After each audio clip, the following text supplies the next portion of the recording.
Este día vamos a desarrollar el tema positivismo histórico, Augusto Conte y la historia como ciencia. El objetivo es comprender y analizar las principales corrientes historiográficas clásicas y su aplicación en el estudio de la historiografía económica y ambiental. Todas estas clases que hemos desarrollado tienen en común las corrientes historiográficas clásicas. Ya vimos a Ranke, ya vimos a Karl Marx y hoy desarrollaremos todos los temas relacionados con el positivismo histórico, con Conte y la aplicación de la historia como ciencia. Entonces, en primer lugar, les presento a Augusto Conte, el cual va a ser importante para la historiografía en el sentido que le va a dar una categoría científica a la historia y además le va a crear todo un aparato estructurado en forma de metodología.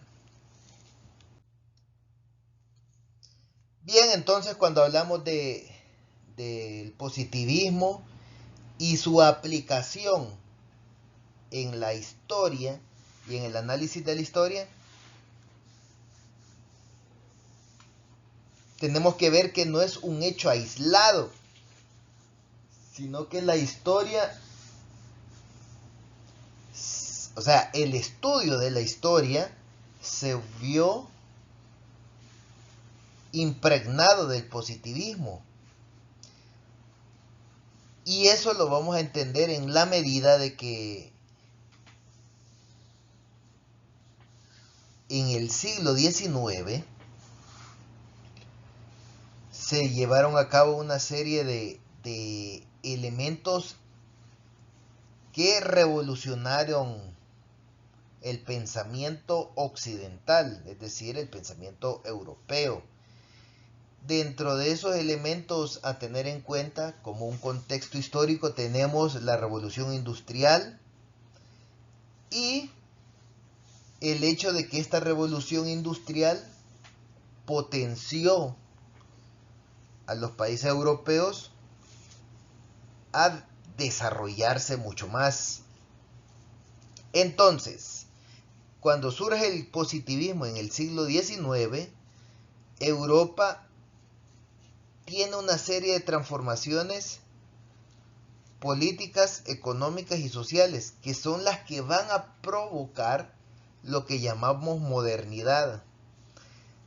Y hay elementos que afectaron a todo el mundo. Por ejemplo, el liberalismo se expande, tanto así que en el caso de Hispanoamérica las ideas liberalistas son las que van a propiciar los movimientos de independencia en todo el siglo XIX y principios del siglo XX.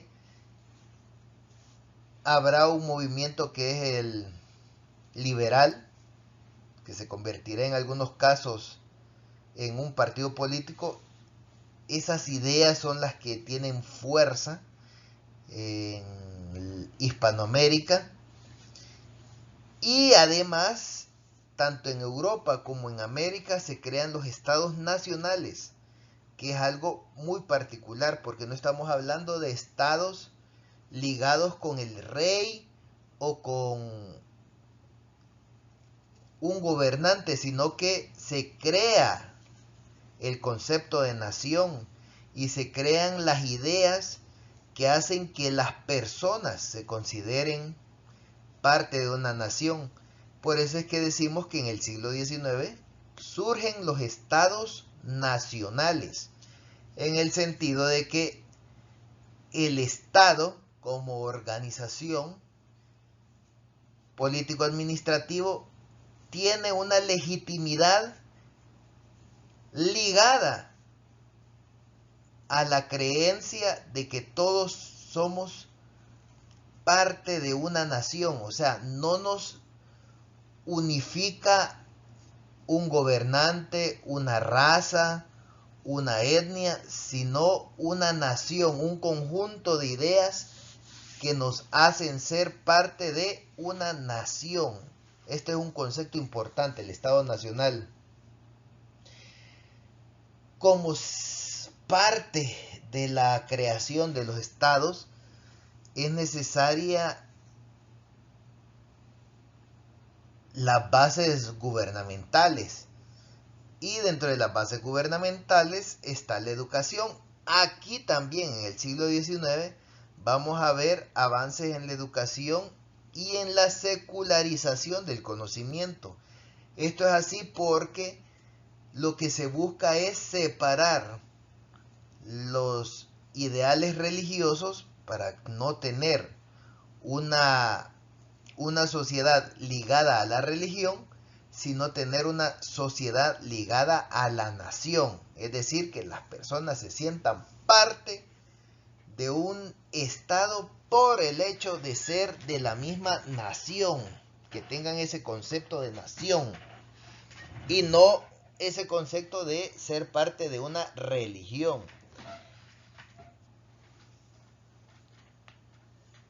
Entonces,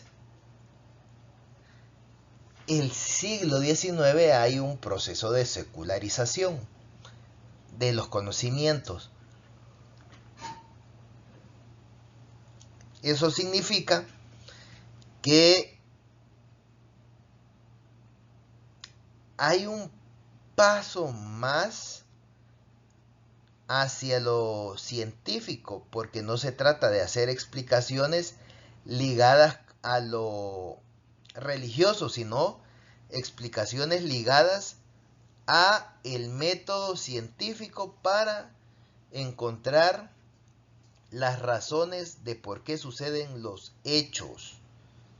Entonces, es importante en el siglo XIX la secularización del conocimiento porque provoca la aparición de la idea del método científico para generar conceptos nuevos. Hay un desarrollo de la física, de la biología y la sociología como ciencias y se empieza a hacer una observación sistémica a los hechos naturales, lo cual va a provocar las ideas empiristas, es decir, que todo debe de ser comprobado. Ahí en ese proceso es que aparece también la filosofía positivista. Y ahí es donde tenemos a Augusto Comte. Él plantea una visión basada en la observación y la razón. Y que hay una división del conocimiento en teológico, metafísico y positivo. Entonces, estos son los tres estados del conocimiento, los cuales, ya vamos a ver más adelante, son las formas en que las sociedades y los grupos humanos han tratado de explicar su realidad.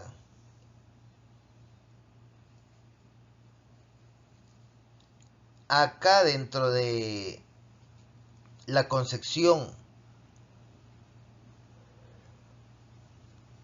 positivista, vemos cómo Augusto Comte potencia la sociología como una forma de abordar las sociedades humanas, pero esta vez ya desde un punto de vista científico. ¿Por qué? Porque resulta de que dentro de la revolución industrial aparecen nuevas clases sociales, es decir, la burguesía y el proletariado, y también se dan explotaciones laborales y además hay movimientos obreros. También hay una urbanización y un crecimiento de las ciudades. Y todo esto es parte de la revolución industrial. Es decir que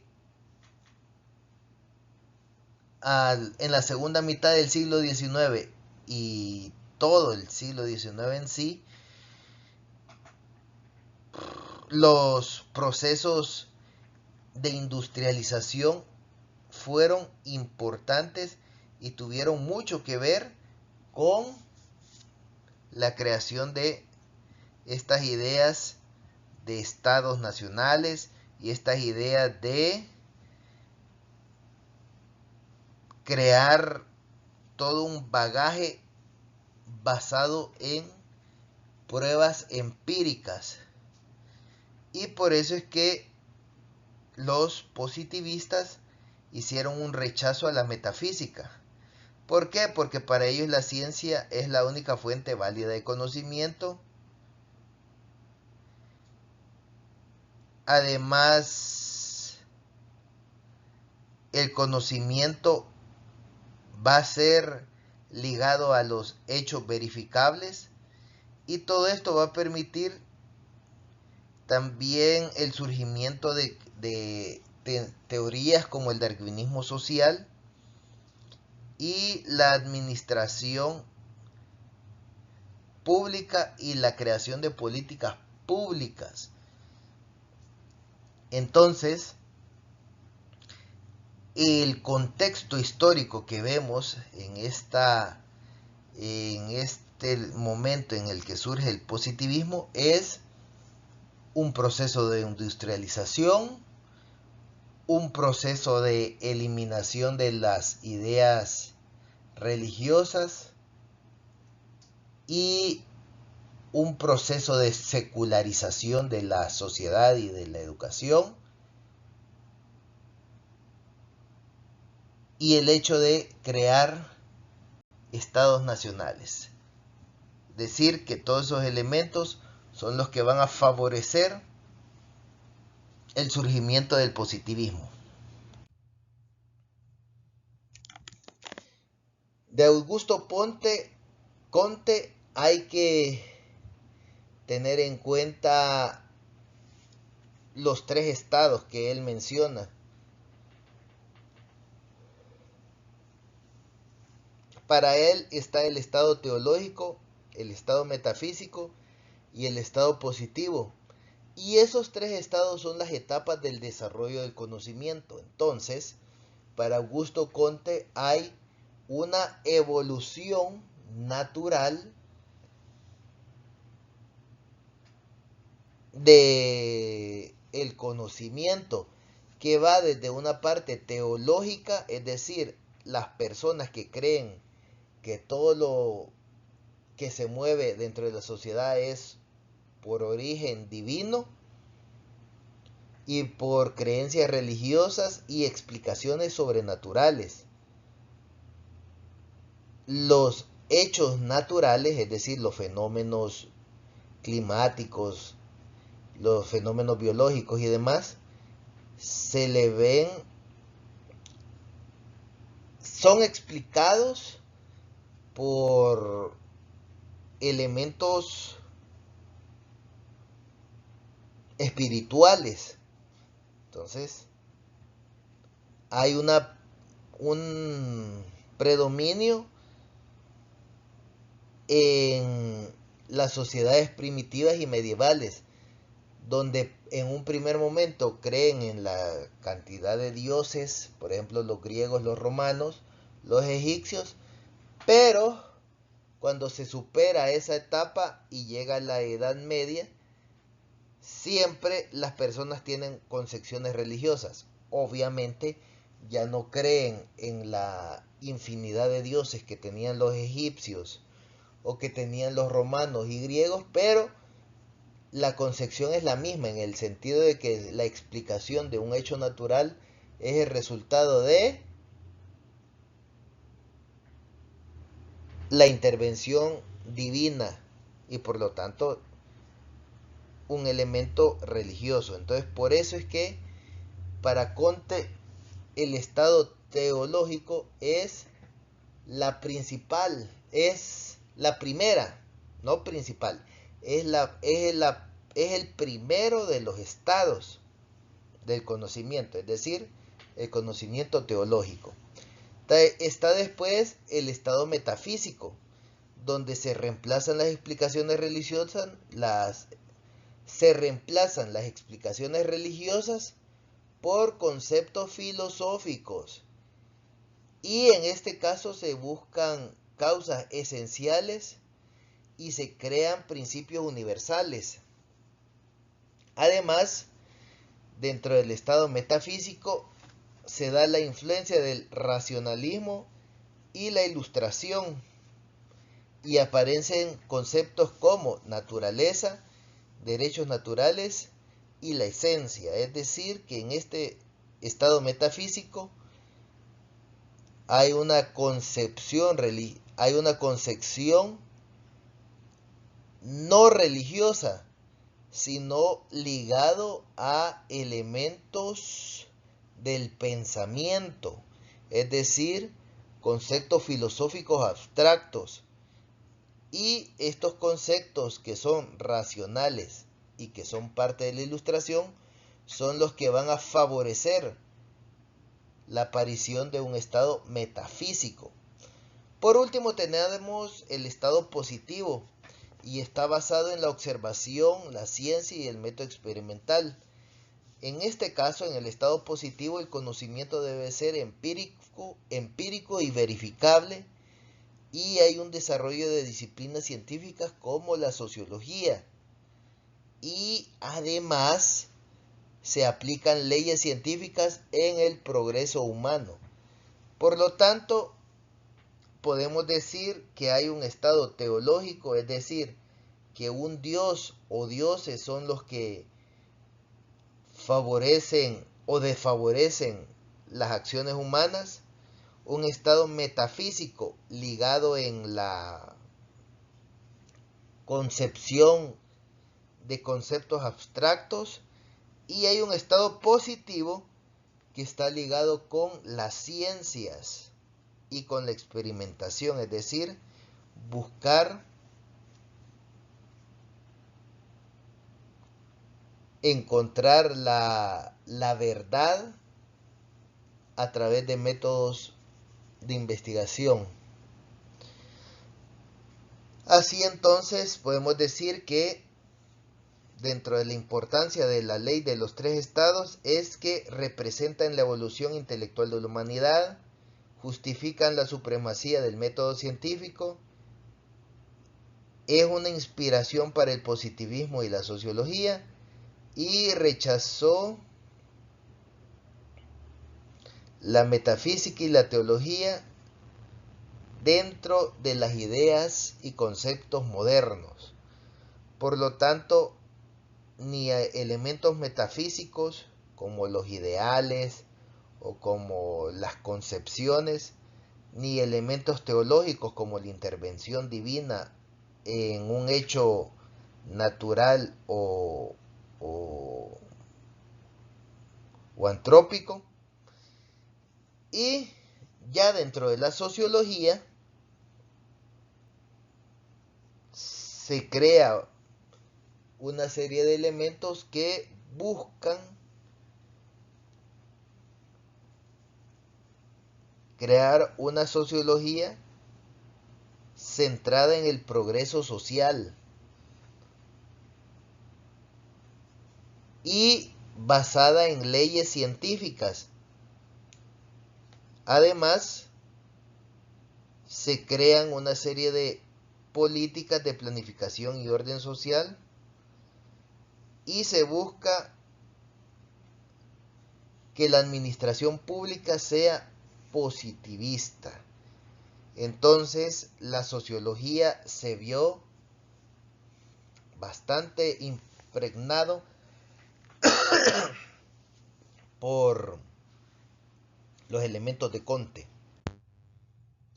Luego tenemos cómo el método positivo se aplica en las ciencias sociales, en el sentido de que se busca la observación, experimentación y comparación, que a la vez se va a aplicar en el estudio de la historia.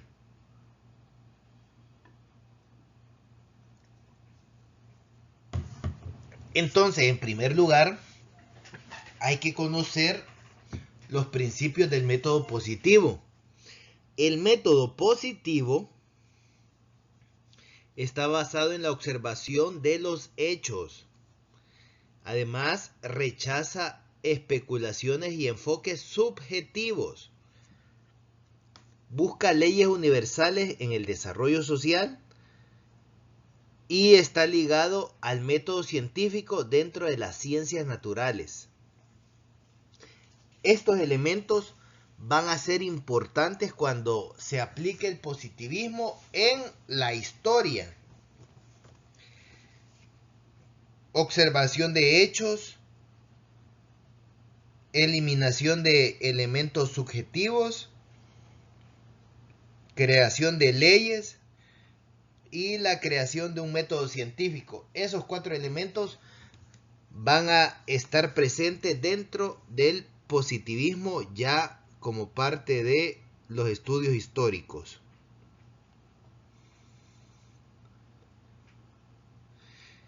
Ya dentro de las ciencias sociales vamos a ver cómo se busca la recopilación de datos históricos, económicos y políticos. También se buscan las tendencias y patrones de comportamiento social. Además, hay un uso de estadísticas y documentos históricos. Y estos elementos, de igual manera, van a tener influencia dentro de la historiografía. ¿Por qué? Porque va a haber una aplicación del modelo teórico ya en la historia.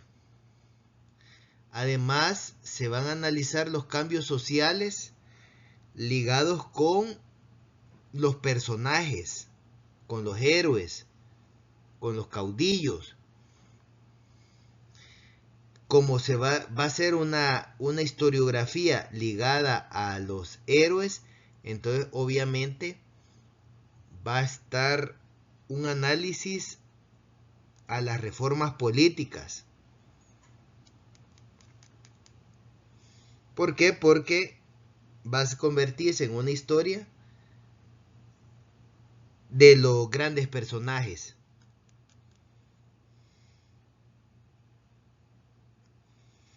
Ya dentro del positivismo podemos decir que también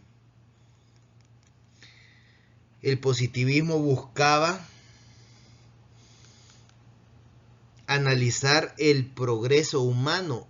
Por lo tanto, hay una idea lineal de la historia, donde se va de lo primitivo a lo civilizado. Eso es importante también que lo sepamos.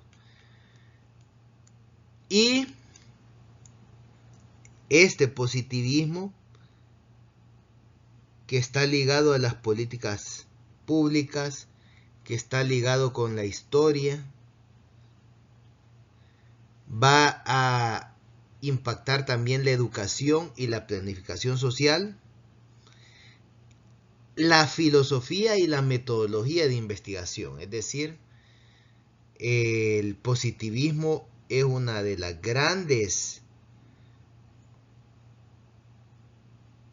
de los grandes paradigmas que permiten hacer todo un bagaje de conocimientos ligados a la historia, las ciencias sociales, la sociología y en la parte de ciencias naturales también.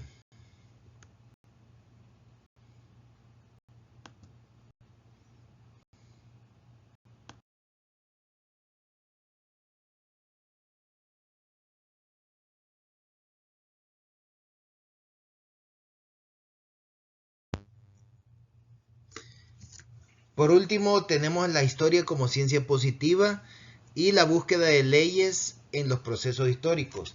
Es importante porque los positivistas, como estaban ligados con las ciencias naturales, y en las ciencias naturales se pueden hacer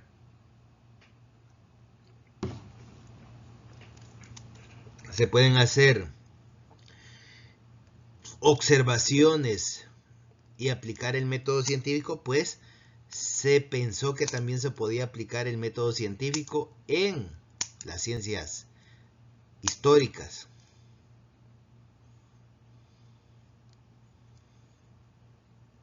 Es por eso que en el siglo XIX, a principios y mediados, y ya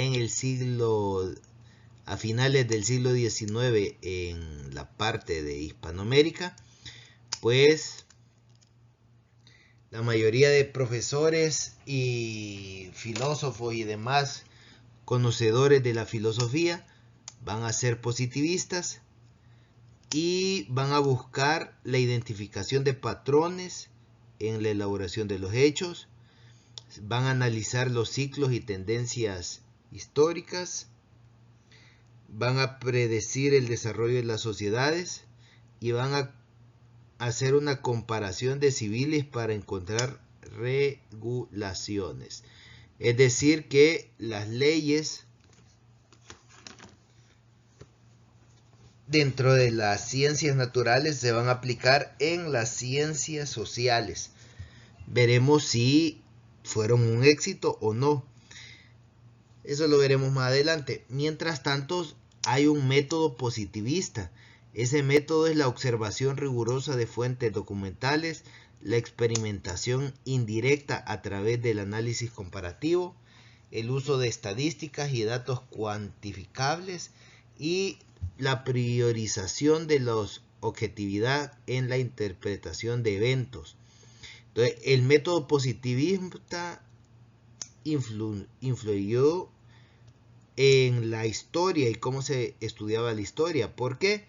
De nuevo, porque hay un proceso de fuentes documentales y el uso de estadísticas y datos cuantificables que a la postre le dan un mayor grado de cientificidad a los trabajos. Luego hay una vinculación con la sociedad entre el conocimiento histórico positivista y el conocimiento histórico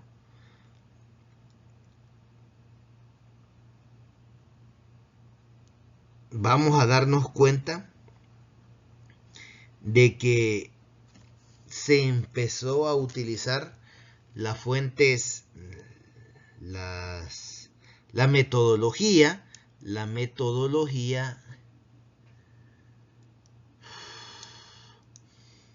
de búsqueda de fuentes, eliminando todo elemento subjetivo. Así pues, dentro de la ciencia, dentro de la historia como ciencia, entonces va a haber una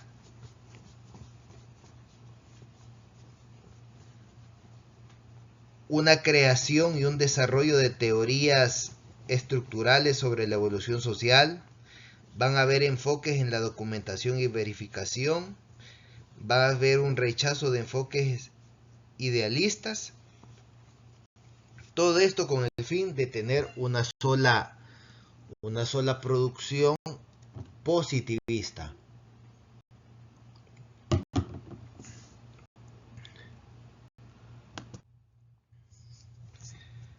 Y por último, en esto que es solo la parte teórica y conceptual, pues tenemos críticas al positivismo histórico desde la epistemología contemporánea.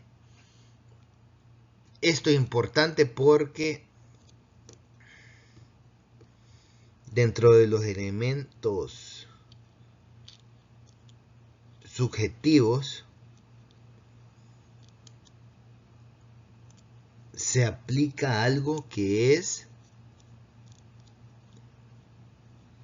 la búsqueda de la medición en la interpretación de los hechos históricos, es decir, se mira y se analiza qué está haciendo esa persona. En este caso, la historia basada en hechos y en líderes, pues entonces se buscan los caudillos y se trata de analizar a través de ellos. Recordemos que la historia positivista se va a convertir en una historia ligada con las élites y con los grandes personajes.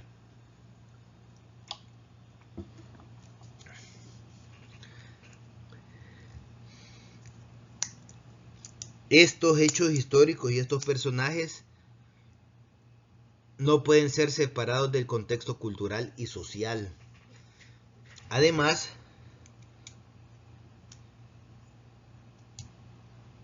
es importante los datos, pero hay que buscarle un significado a los datos. Así que también hay que tomar en cuenta ese elemento.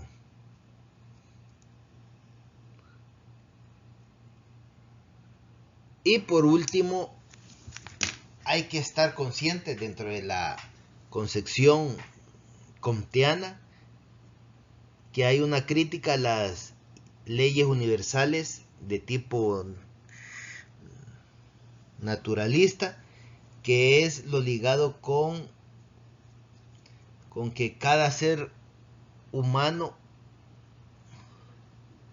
tiene singularidades, y esas singularidades son las que a la postre provocan los procesos y situaciones donde hay un claro análisis positivista en la medida de que se elimina lo subjetivo, 2, se buscan fuentes, y 3, se elimina todo elemento personal.